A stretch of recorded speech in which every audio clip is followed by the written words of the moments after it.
آج کی اس ویڈیو میں ہم برطانوی تعلیمی پالیسی لارڈ میکالے کی سفارشات کے بارے میں آپ کے ساتھ گفتگو کریں گے۔ انگریزوں کی آمد سے پہلے ہندوستان کا اپنا نظام تعلیم تھا۔ یہ تعلیمی نظام روایتی اور روحانی طرز کا تھا۔ اس میں عملیت کا فقدان تھا۔ فارسی، عربی، سنسکرت زبانیں ذریعہ تعلیم تھی۔ یہ تمام زبانیں ہندو اور مسلمانوں کی قدیم مقدس زبانیں سمجھی جاتی تھی، مگر انگریزوں نے ذریعہ تعلیم انگریزی زبان کو قرار دیا۔ برطانوی حکومت میں تعلیمی پالیسی کی بنیاد برطانوی مفادات کو مد نظر رکھ کر رکھی گئی۔ ایسٹ انڈیا کمپنی کے پہلے 100 سال کے دوران اس جانب کوئی توجہ نہ دی گئی تھی۔ 1813 عیسوی کا چارٹر ایکٹ برصغیر کی تعلیمی تاریخ میں ایک مرکزی حیثیت رکھتا ہے۔ اس قانون کے تحت تعلیم کی فراہمی ایسٹ انڈیا کمپنی کی ذمہ داری ٹھہری۔ اس قانون کی شکل 43 کے تحت تعلیمی پالیسی کی نمایاں مقاصد میں ادب کی تجدید و ترقی، ہندوستان کے دانشوروں کی حوصلہ افزائی اور ہندوستانیوں کے لیے سائنسی تعلیم کی ترویج کو ضروری قرار دیا گیا۔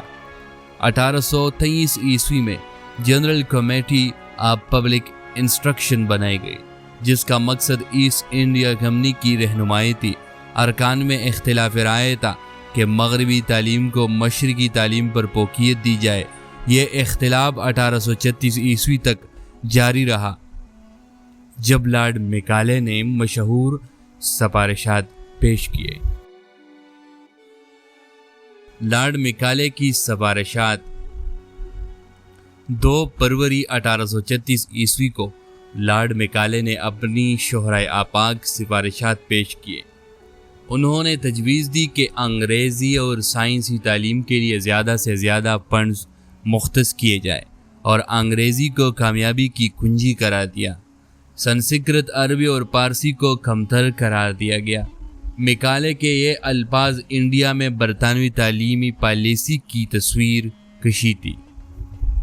ہمیں ہندوستان میں ایسے لوگ پیدا کرنے ہیں جو اپنے رنگ اور خون میں ہندوستانی لیکن سوچ و فکر، اخلاقیات اور ذہنی لحاظ سے انگریز ہو۔